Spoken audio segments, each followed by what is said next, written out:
ഈശോ മിശിഹായ്ക്ക് സ്തുതിയായിരിക്കട്ടെ. വിവാഹം വിരൂപമാക്കരുത് എന്ന ധ്യാനചിന്ത ഈ മാസം ഉടനീളം നമ്മൾ ധ്യാനിക്കുകയായിരുന്നു. നമ്മളതിൻ്റെ അവസാന ദിവസത്തിലേക്ക് വന്നിരിക്കുകയാണ്. നാളെ മുതൽ പുതിയൊരു ടോപ്പിക്ക് നമ്മൾ എടുക്കുന്നതാണ്. അത് നമുക്ക് വളരെ പ്രസക്തമായ ഒരു കാര്യമാണ്. മനുഷ്യൻ്റെ വിജയം ദൈവത്തിൻ്റെ കരങ്ങളിലാണ്. അതുമായി ബന്ധപ്പെടുത്തി ഉള്ള ധ്യാനചിന്തകളായിരിക്കും മുമ്പോട്ട് നമുക്ക് ലഭിക്കുക. നമ്മളിന്ന് ധ്യാന വിഷയമാക്കുന്നത് ഇവിടെ സമൂഹത്തിലേക്ക് നോക്കിയാൽ കാണാൻ പറ്റും. ബൈബിളിലേക്ക് നോക്കിയാൽ നമുക്ക് കാണാൻ സാധിക്കും. തുണയാകേണ്ട ഇണ പോലും കെണിയായി മാറുന്ന കാലമാണ്. ബൈബിളിൽ പല സംഭവങ്ങൾ നമുക്ക് കാണാൻ സാധിക്കും. ഒന്ന് രണ്ട് പച്ചയായ സംഭവങ്ങൾ ഞാൻ ഓർക്കുകയാണ്. ഒരു മനുഷ്യൻ പറഞ്ഞത്, ഞാനാണ് എൻ്റെ ഭാര്യയെ വിദേശത്ത് എത്തിച്ചത്. അവിടെ എത്താനുള്ള സകല കാര്യങ്ങളും ഇവൻ തന്നെയാണ് ചെയ്തു കൊടുത്തത്. പക്ഷെ ഇന്ന് അവൾ തന്നെ എനിക്കൊരു കെണിയായി മാറിയിരിക്കുന്നു. കാരണം അവൾ വാണിംഗ് കൊടുത്തതനുസരിച്ചാണ് ഇവൻ വിദേശത്ത് നിന്ന് നാട്ടിലേക്ക് വന്നത്. ഇനി നാട്ടിൽ നിന്ന് തിരിച്ച് അവിടെ ചെന്നിട്ടുണ്ടെങ്കിൽ അവൾ പറഞ്ഞിട്ടുണ്ട്, ഉറപ്പായിട്ടും നീ ജയിലിൽ കിടക്കും. അതിനുള്ള വഴികൾ എൻ്റെ കയ്യിലുണ്ട്. അതുകൊണ്ടാണ് അവൻ പറഞ്ഞത്, തുണ എന്ന് പറഞ്ഞ് നമുക്ക് തന്ന വ്യക്തിയാണ് അതിപ്പോൾ കെണിയായി മാറിയിരിക്കുകയാണ്. മറ്റൊരു സംഭവം ഞാൻ കേട്ടതാണ്. ഒരു സ്ത്രീ പാവം വിദേശത്ത് പോയി ജോലി ചെയ്ത് അവിടെ തുണി മേടിക്കാനോ നല്ല ഭക്ഷണം കഴിക്കാനോ ഒന്നും കൂട്ടാക്കാതെ കണ്ട് കിട്ടിയതെല്ലാം പറ്റുന്നിടത്തോളം നാട്ടിലേക്ക് അയച്ചു കൊടുത്തു. നാട്ടിൽ അത് ഭർത്താവ് ഇൻവെസ്റ്റ് ചെയ്ത് കുറച്ച് കഴിയുമ്പം അവൾക്ക് നാട്ടിലേക്ക് വരാം, ഇവർക്ക് ഒന്നിച്ച് ജീവിക്കാം എന്നുള്ള ആ ഒരു ചിന്തയിലാണ് അവൾ ഇതെല്ലാം ചെയ്തത്. ഏതാനും വർഷങ്ങൾ കഴിഞ്ഞപ്പോൾ അവൾ പറഞ്ഞു, ഞാനിവിടെ തന്നെ നിന്ന് മടുത്തു, ഞാൻ നാട്ടിലേക്ക് വരിക, നമുക്കിനി അവിടെ സുഖമായിട്ട് ജീവിക്കാം. ഉടനെ ഭർത്താവ് തിരിച്ചു പറഞ്ഞത്, നീ ഇങ്ങോട്ട് വരാൻ ഉദ്ദേശിക്കുന്നുണ്ടെങ്കിൽ വീട്ടിലേക്ക് വരണ്ട. അതിനെന്ന് ചോദിച്ചു, നീ വന്നിട്ട് പിന്നെ നമ്മളെങ്ങനെ ജീവിക്കും? അല്ല, ഞാൻ ജോലി ചെയ്ത് ഉണ്ടാക്കിയതെല്ലാം അങ്ങോട്ട് അയച്ചു തരുമല്ലായിരുന്നോ, അതുകൊണ്ട് നമുക്ക് ജീവിക്കാം. അപ്പോഴാണ് ഒരു കാര്യം പിടികിട്ടിയത്. അതിൽ 10 പൈസ പോലും ഭാവിയിലേക്ക് ഉപകരിക്കുന്ന രീതിയിൽ ഈ മനുഷ്യൻ ഇൻവെസ്റ്റ് ചെയ്തിട്ടുമില്ല, ഉപയോഗിച്ചിട്ടുമില്ല.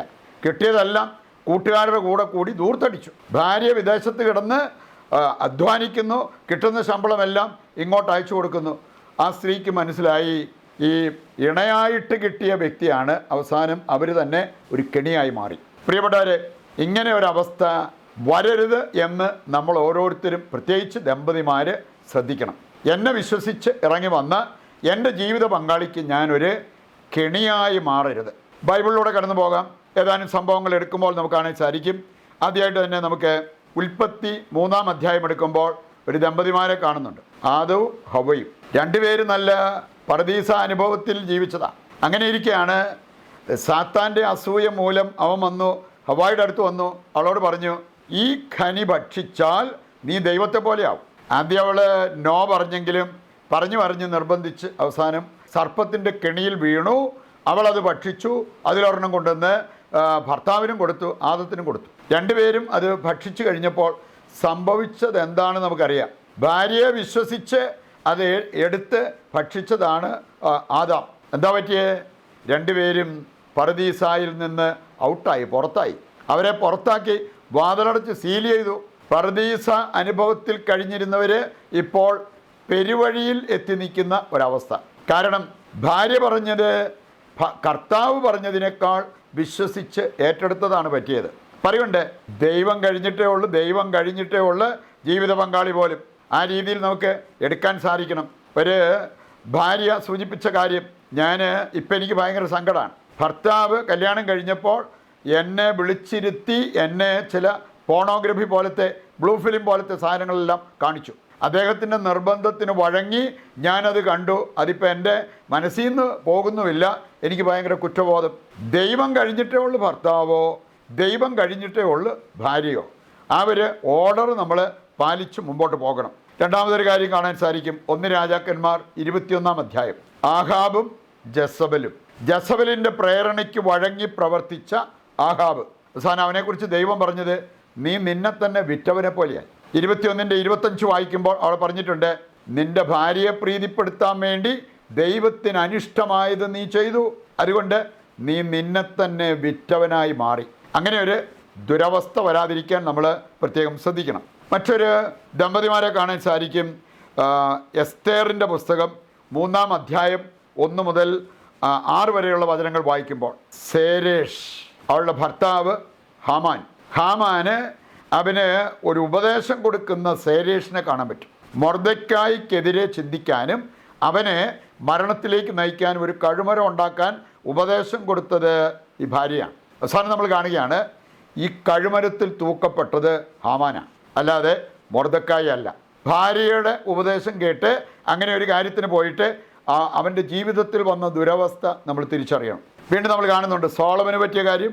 1 രാജാക്കന്മാർ 11:33 വായിച്ചാൽ അവിടെ പറഞ്ഞിട്ടുണ്ട്, സോളമൻ 3 തരം വിഗ്രഹാരാധന നടത്തേണ്ടി വന്നു. കാരണം അവൻ പ്രേമിച്ച, അവൻ പ്രണയിച്ച അവൻ്റെ ഭാര്യമാർ, അങ്ങനെയുള്ള കാര്യങ്ങൾ ശ്രദ്ധിക്കണമെന്ന് കർത്താവ് 2 പ്രാവശ്യം പ്രത്യക്ഷപ്പെട്ട് പറഞ്ഞതാണ്. എന്നിട്ടും അവരുടെ വാക്ക് കേട്ട് അവൻ പോയി. അതിൻ്റെ ഫലമായിട്ട് വിഗ്രഹാരാധന പോലും അവൻ നടത്തേണ്ടി വന്നു. പിന്നീട് നമ്മൾ കാണുന്നുണ്ട് അവൻ്റെ രാജ്യം വിഭജിക്കപ്പെടുന്നതും വളരെ പരിതാപകരമായൊരവസ്ഥയിലേക്ക് ഈ സോളമൻ ഒരു കാലത്ത് ജ്ഞാനം നദി പോലെ അവനിൽ നിന്ന് ഒഴുകിക്കൊണ്ടിരുന്നതാണ്. പറയുണ്ട് ദൈവത്തെക്കാളുപരിയായിട്ട് ജീവിത പങ്കാളിക്ക് സ്ഥാനം കൊടുക്കരുത്. അനനിയാസും സഫീറയും അവരെക്കുറിച്ച് പറഞ്ഞിരിക്കും നമുക്ക് കാണാൻ സാധിക്കും. അപ്പസ്തോല പ്രവർത്തനം 5-ാം അധ്യായത്തിൻ്റെ 1 മുതൽ വായിക്കുമ്പോൾ ഇവർ 2 പേരും ഒന്നിച്ചു നിന്നു തെറ്റായ ഒരു കാര്യത്തിന്, ദൈവത്തിന് അനിഷ്ടമായൊരു കാര്യം ചെയ്യാൻ. അതിൻ്റെ ഫലമായിട്ട് സംഭവിച്ചത് 2 പേരും മരണത്തിലേക്ക് നയിക്കപ്പെടുന്നതായിട്ട് നമുക്ക് കാണാൻ പറ്റും. അതുകൊണ്ട് പ്രിയപ്പെട്ടവരെ, ദൈവം കഴിഞ്ഞിട്ടേ ഉള്ളൂ ജീവിത പങ്കാളി. ഇണയാകേണ്ട, തുണയാകേണ്ട ജീവിത പങ്കാളി കെണിയായി മാറാതിരിക്കണമെങ്കിൽ നാം ശ്രദ്ധിക്കണം. ദൈവത്തിന് 1-ാം സ്ഥാനം കൊടുത്ത് ദമ്പതിമാർ പോലും അവരുടെ ജീവിതത്തിൽ മുമ്പോട്ട് പോകാൻ പഠിക്കണം.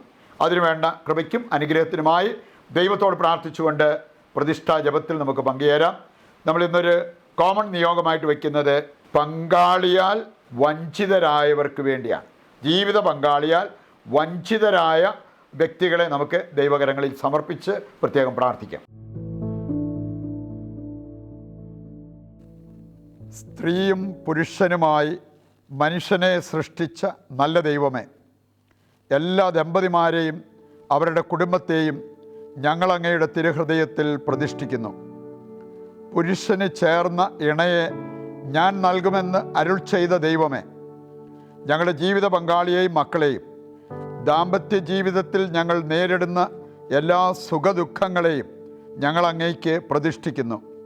വിവാഹത്തെ വിരൂപമാക്കുന്ന സ്വാർത്ഥതയും അസൂയയും അശുദ്ധിയും അഹങ്കാരവും വെടിഞ്ഞ് വചനത്തിലും സ്നേഹത്തിലും വേരുപാകി അടിയുറയ്ക്കാൻ ഞങ്ങളെ സഹായിക്കണമേ.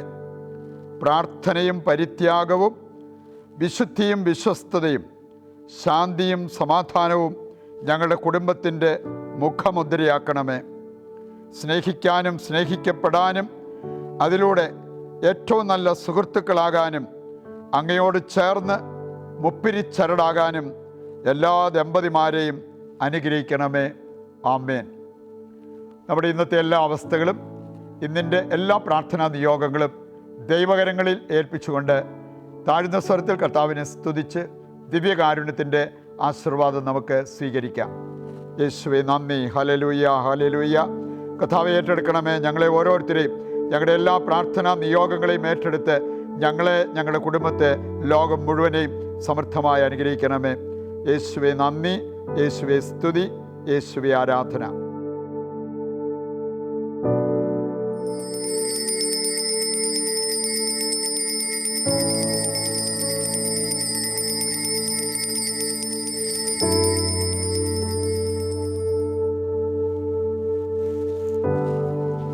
പരിശുദ്ധ പരമ ദിവ്യകാരുണ്യത്തിന് എന്നേരവും ആരാധനയും സ്തുതിയും പുകഴ്ചയും ഉണ്ടായിരിക്കട്ടെ.